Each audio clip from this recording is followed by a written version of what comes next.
Michael Gambon is here. There is a reason he is known as a great Gambon to fellow actors and audiences. He has acted to great acclaim in every dramatic venue. On stage, he has portrayed characters ranging from Galileo to Uncle Vanya. In film, he has worked for directors like Barry Levinson, Tim Burton, and Robert Altman. And perhaps more memorably on television, he has been the singing detective and Inspector Maigret. He returns to television this month as Lyndon Johnson in HBO's Path to War. And here is a look at this film. Are you recommending some of these new targets for me today? Yes, I am. You have the evaluation sheets before you. I have some photographs here. Number 72, the Van Dien truck depot. With the one with the school up the street? As a matter of fact, yes, the Polish Friendship School across the highway, half a mile up. Mr. President, as you may recall, in order to avoid a tax increase, we did not budget for the war beyond this fiscal year, which has cost us $20 billion, as opposed to the $12 billion projected. We're over by $8 billion. $8 billion? Mr. President, if you approve these new forces, constraints on domestic programs will no longer be avoidable. It's all in a memo I sent over to you today, along with some recommendations.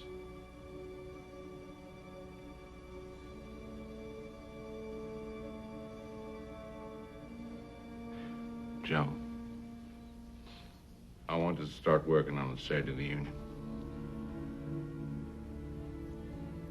You sit down with Bob and Weldon, founder.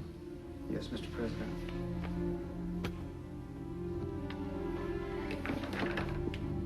Must be no mention of the Great Society. I am pleased to welcome Michael Gambon back to this table. Welcome. Hello. Hello. Great to see you. Good to be here. Lyndon Johnson. You liked him? Yeah, I think, I'd love to have met him. Now that I've played him and I've got to know his way, I admire him and I sympathize with him and I have empathy with him and I feel as though I maybe could know him, but if I'd loved to have met him, he'd have made me laugh a lot, I think. He was a funny man? I think he was. Yeah. What have you learned about him in this portrayal that was new to you? Because there is a part of Lyndon Johnson we're getting to know because of Robert Caro, who's now up through the Senate years, not the presidential years. Yeah. But everybody says, that he was the most complex man to inhabit that office. Well, I only know him as a Londoner. Yeah. Because during the 60s, that's where I was living. There were riots in Grosvenor Square where they were throwing bricks at the American embassy. So I just knew Johnson. I didn't know anything about him at all, except that he was, people thought of him as a bad man because of the war.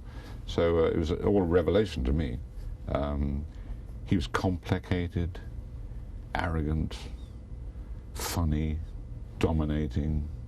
When he met people for the first time, he held them. Yeah. He always put his hand on his shoulder. He grabbed hold of you. He towered over people.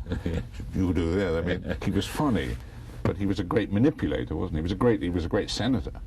And so I found that, and a deeply complicated man, and it's a wonderful script because I go from all that, from confidence to tears at the end when his life's falling apart. The war destroyed him, I think. Maybe that's simplistic, but for me, it's a wonderful range, Mm-hmm. You have known a lot of tragic Shakespearean characters. Yes. This is a Shakespearean... It's on that scale, isn't it? Right. It's on that big scale of tragedy, Because you have a larger-than-life figure, for all the reasons you just said. Yeah. With deep insecurities. Yes.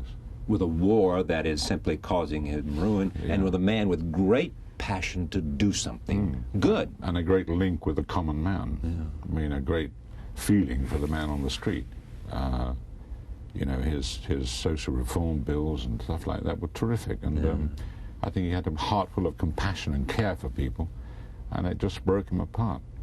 And so it is a great part in as much as it goes through the whole gamut of emotions in our drama. Coming to this character, how do you get ready from Lyndon Johnson? Well, HBO sent me all the books in London, and they sent me all the audio tapes, and they sent me all the videotapes. That's great. You can listen to his voice. And there's this, tell me the story about the pants. We have heard that on Michael Beschloss's taping. Well, on the White House tapes, Right. the Oval Office tapes, Right. there's a tape recording of him ringing up his tailor in Chicago, I think it was, and complaining about his pants too tight around his nuts. Yeah, right. And, and he wants 3 more pairs, and he wants bigger pockets for his knife. He carries a knife, and the other pocket, his change keeps dropping out on the chair, so he wants a deeper pocket. But it's for a president to ring up a tailor for 3 pairs of slacks. Yes. It's extraordinary, isn't it? Yeah, exactly. And it shows something about obsession with detail, Yeah. which you almost saw a little bit of it there in terms of the photograph. Yes, Yeah. that's right, that's right. Yeah, very precise man. Yeah. I think he had a sort of, maybe it's a chip on his shoulder, that he wasn't educated enough. Or he was with Harvard and Yale people, wasn't he? He seemed to bow to them, and He always thought that they had something he didn't have because Yeah. the Kennedys had gone to yeah.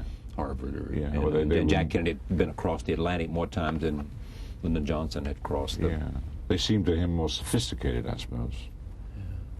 Maybe that's what he wanted to be, I don't know. Yeah. The relationship that comes out of this film with McNamara, with Clark Clifford, Yeah. is what?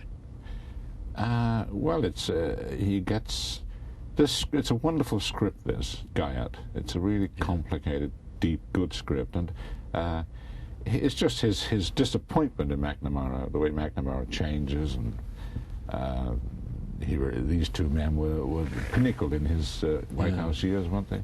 They both turned and changed, and he got lost. Yeah. I mean, because I'm not very au fait with American domestic politics, I have Alec Baldwin and Donald Sutherland, who are experts in that, Right. every day in the rehearsal room.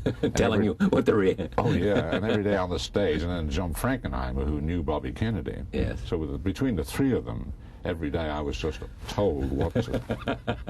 Johnson says this, and this is what he means, you see. And they all pretty much had the same feeling. So for me, it's quite a journey, and made much easier by being with those guys. Did he have... and the range of emotion that he portrayed, Yeah. privately, publicly. Yeah. I mean, he was publicly, the criticism was, he was never himself. Well, he's a bit wooden, wasn't he? Yeah, If you wooden. watch the video of the speeches, even his shoulders are up, and he doesn't know what to do with his arms. He's very stiff, and his voice is strange. He mangles words occasionally. Got that Texas accent. He actually tries to change the accent slightly. But when you see him in real life, when you listen to those tapes at the Oval Office, he just rambles Like on. the way he's talking to the tailor, things like that. He cusses him, but swears, just terrific swearing and stuff. All right, roll tape. This is another sentence. This is where he is arguing with Clark Clifford. A bit of history here, as you know. Clark Clifford is said to be one of the people that finally convinced him he had to do something about Vietnam. Here it is. It's becoming more and more evident that an out-and-out military victory cannot be achieved with any strategy. So, these are my recommendations. 1, send Westmoreland only those forces that will satisfy his immediate needs. Wheeler has agreed to 22,000 plus the units previously approved and already scheduled for deployment. This would stave off immediate defeat while we move to negotiations. We realize that the settlement would not be favorable for Saigon and they would fight it. 2, the bombing. Wheeler, the other chiefs, and Walt Rostow all advocate hitting the remaining targets in Hanoi and Haiphong and mining and bombing the harbors. With the support of everyone else, I recommend a bombing halt. I've told you, I'm not going to stop the bombing. It keeps the lead out of our boys. There's little evidence to support that, sir, and the bombing is going to be the single greatest issue in the presidential campaign. The perception is evolving out there that Eugene McCarthy is the peace candidate and you are the war candidate. If McCarthy has a good showing in New Hampshire, I think Bobby will throw his hat in. But he can't beat you if you're sitting at the peace table, do you Peace see? table. Sell out South Vietnam. This is your advice. If I could lay a plan to win the war before you... I gotta go on TV in 3 weeks and explain all this to the American people.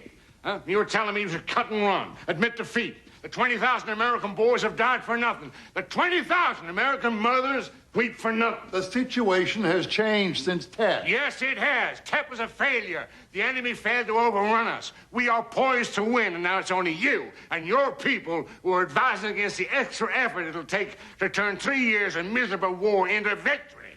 And I'm telling you, there is no victory to be had.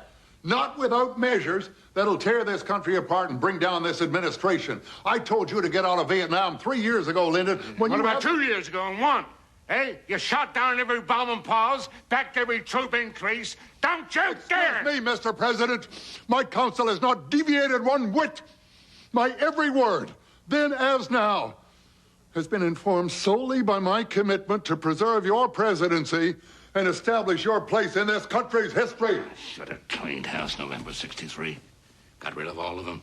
McNamara, Bundy, Connolly warned me those f***ing Kennedy lovers would be disloyal to me. All of them!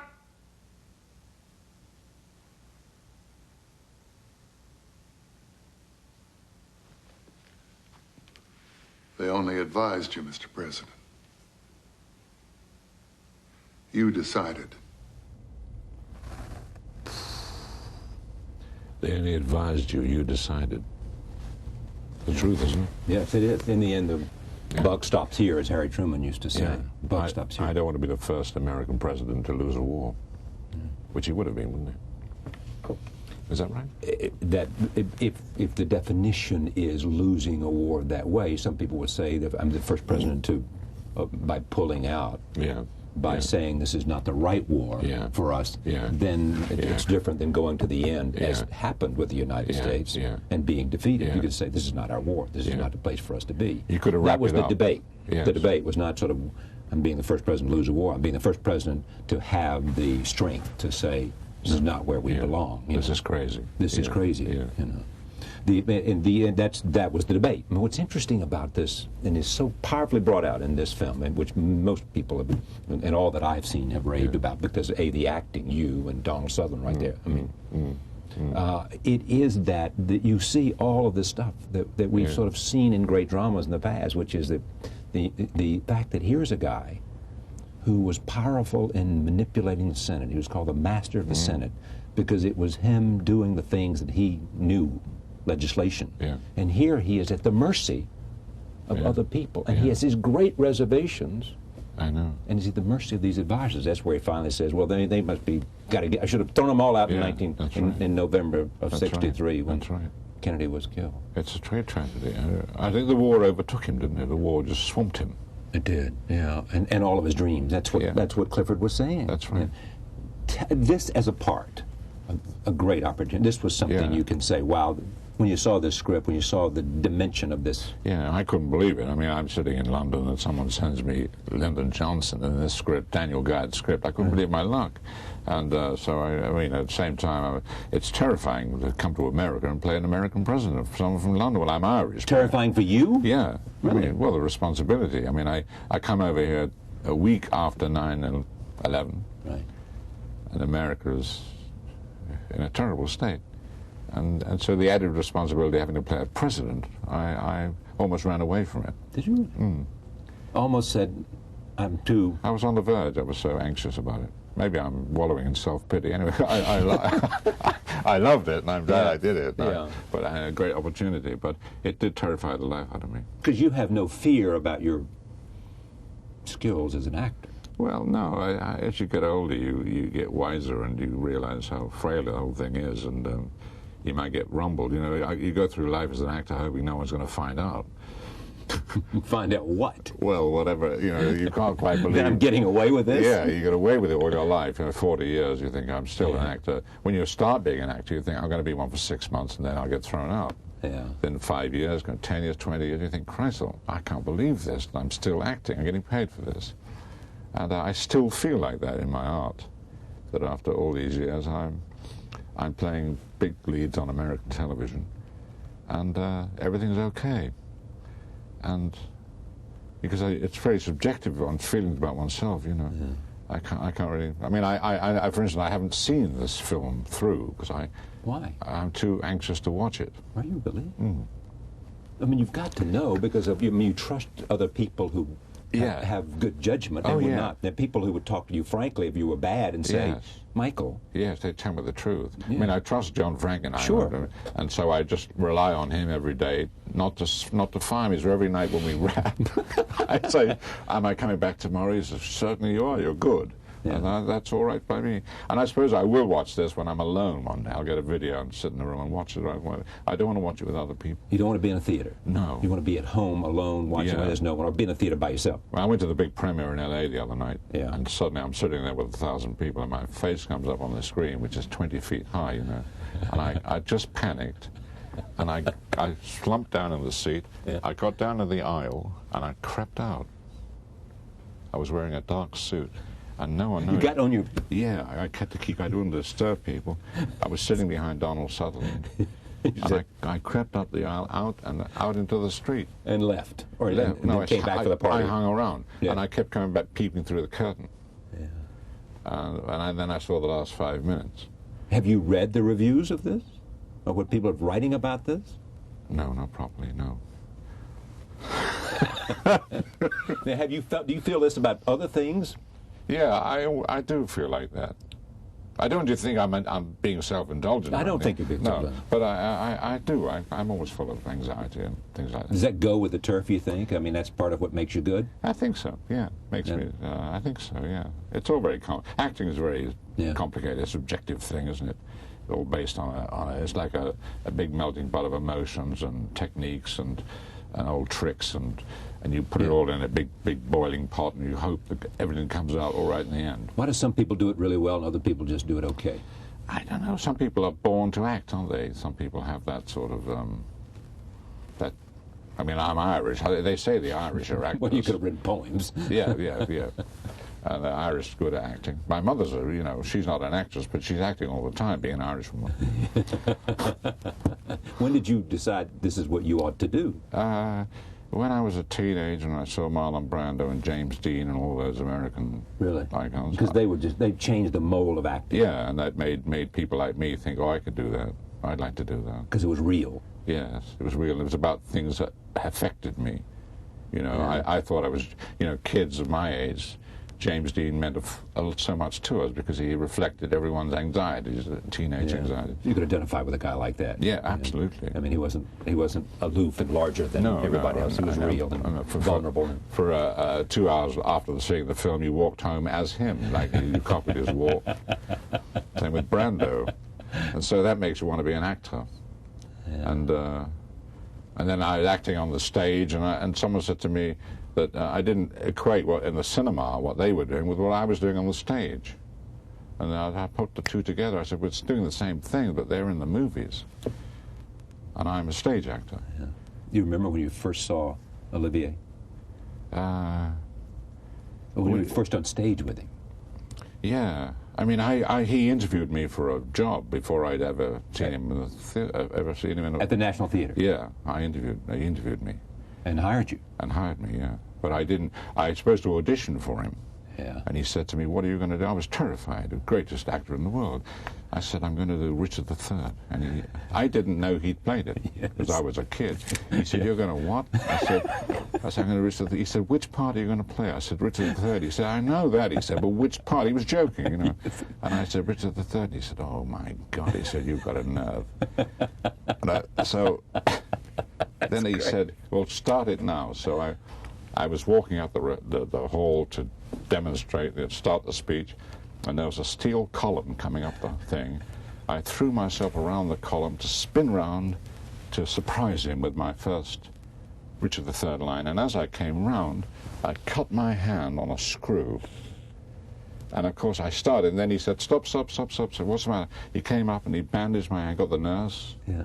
I said, "What about the audition?" He said, "Forget that." He said, "Well, you might die." He was always fooling about. So he said, "You go home and I'll ring you up." So I went home, and having not opened my mouth, I got the part. Oh, that's great. And that started it. Yeah, that was my first job. And you learned from being with these great actors? Well, we just copied them, really. Copied? Yeah, because I think that's how acting's passed on. You just copy, and then you turn your copying into you, and it comes through yourself. I mean, we all, American actors copy Robert De Niro, don't they? And they develop that sort of acting into what they are. And De Niro copies Brando. And, yeah, you know, and so it's passed on, isn't Yeah. it? We all copy. I mean, Tony Hopkins copied Sir Lawrence. I copy him. Copy Ralph Richardson. You turn all those people into you. Why did Richardson call you the Great Gambon? I don't know. I always thought it was a circus term. I don't know. What were you doing? What was it? It was after he'd seen you. Yeah, he came to see me playing Galileo at the National. Yeah. And I got to, then I was in a play with him, and I got to know him quite well. And I had quite a lot in common with him because I like machinery and clocks and cars and aeroplanes and motorbikes. He was fascinated by all that stuff. And so I developed a rapport with him. You're a flyer, pilot. Yeah. He was as well, I think. He was too, Richardson? Yeah, in the Air Force during the war. During World War II, in the RAF? Yeah. I don't think he was operational. I think he was a teacher or something. Yeah. He taught other people. But you love to fly. Oh, yeah. I mean, you take a little plane and go up to the California coast. That's right. I'm not supposed to because the film contract says don't go near light aircraft. So I got to keep that quiet. Okay. You also collect antique guns. Yeah, I do. What's the fascination there? Oh, the precision, the craftsmanship. Yeah. All handmade, aren't they? The engraving, the inlay. I collect English guns and Irish guns. Guns, pistols, I mean. Yeah, all antique. All 18th century. I mean, my collection goes from 1660 to 1830, and then it stops dead. Why does it stop in 1830? Well, that's when machinery happens. Sort of, after that. And what's the one which is your most prized item? I have a pistol made in London in 1770 that's a repeater. It repeats. It's almost an automatic. It's called a Lorenzoni pistol. Yeah. And it fires 10 shots in about 20 seconds. Any of these belong to famous people? No, like I have one Napoleon or two. Or Wellington or... Yeah, I have things that belong to famous dukes and lords and earls. Yeah. You can tell by the crest engraved on them. You can trace it back in the books. Can you make a clock? Yeah. You can? Yeah. You can take it apart and put it back together? Oh, yeah, I can do that. That's easy. That's for easy, you? Yeah. What's hard? Well, making the clock is hard, but that's not as hard as designing a clock. Oh, I see. That's doing a new movement. Yeah. Doing the calculations on the wheels and stuff like that, or a new escapement. That's what I love to do. Why is it you like this? Because it takes you away from what you do. Or yeah. Although what I do is quite mechanical, really. I mean, in a way that acting is quite a precise process. Yeah. For someone who loves acting so much. There are some actors who sort of tend to say, oh, it's just not a whole lot, it's just this, this, and this. And others seem to have, a great love and appreciation of it, so much so that it scares them. Yeah. Getting it right. Yeah, and they know, right. You're on the latter part. Yeah, I never feel as though I got it right, so it's always like you're in a state of misery because you've never hit what you wanted to hit. You can see in your imagination and you can hear in your hearing where you want to be, but you can never actually get there. Fully in your dreams, Yeah. So acting is a frustrating sort of thing. But I would assume the best know how. It is only the best that can understand what it is that they can hear and how to approach it. Yeah. That's what defines greatness, is the capacity to know. It's like to meet it. Exactly. The best race car drivers, Michael Schumacher, for example. Yeah.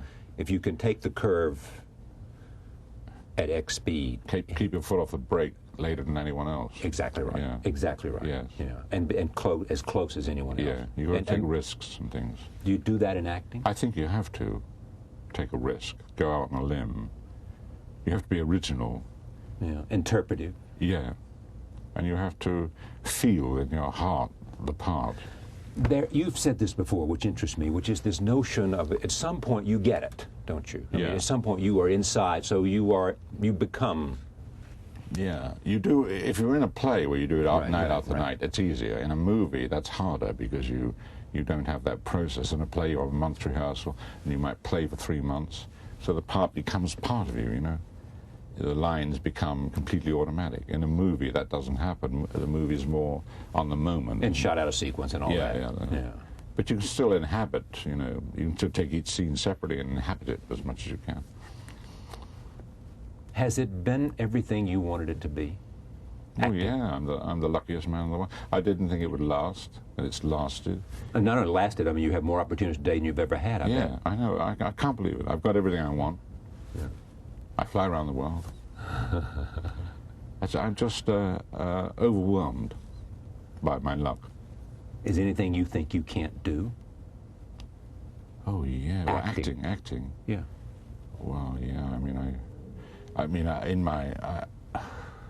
I can't sing At all. Not a very good dancer. Yeah. I can't do a musical.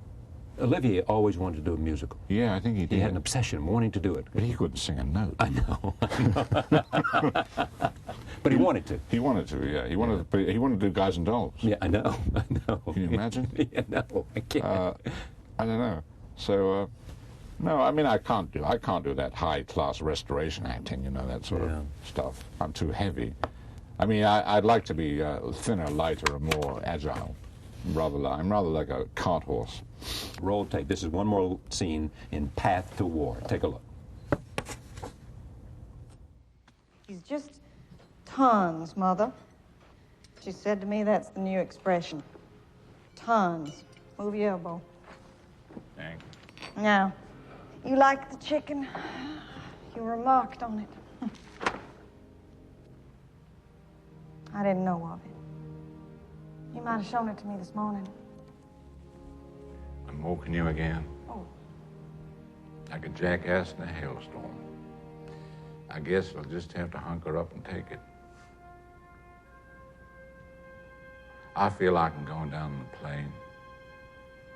I can crash with it and burn up, or jump and die.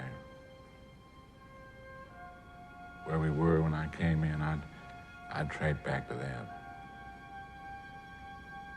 I'd trade back to the damn vice presidency. Get out of this mess.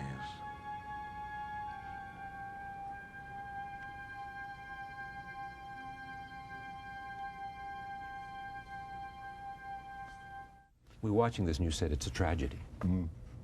And a man who understood was smart enough to know that he had been overcome by forces beyond his control. Yeah. And he couldn't do anything about it. When I watch it now, I think, God, why'd you allow that to happen? How'd you get in that position? But I suppose, I don't know, he just couldn't cope. I don't know why, I don't know. You are a perfect choice for this. Michael Gambon. Path to War premieres on HBO 5 on May 18th at 8 p.m. The other thing that ought to be said about this, good for HBO and for television that's doing the kinds of things they're doing today, that offer an opportunity and scripts that are attractive to guys like you. Absolutely. That's terrific. They're a phenomenal, good company. Yeah. And others. I mean, it is the idea that we're now, especially them, though. Yeah. They're leading the way. Intelligent drama. Yeah, intelligent drama, which it's great. Thank you. Pleasure. Great pleasure. Thank you. Thank you. Thank you, Johnny. Thank you for joining us. We'll see you next time.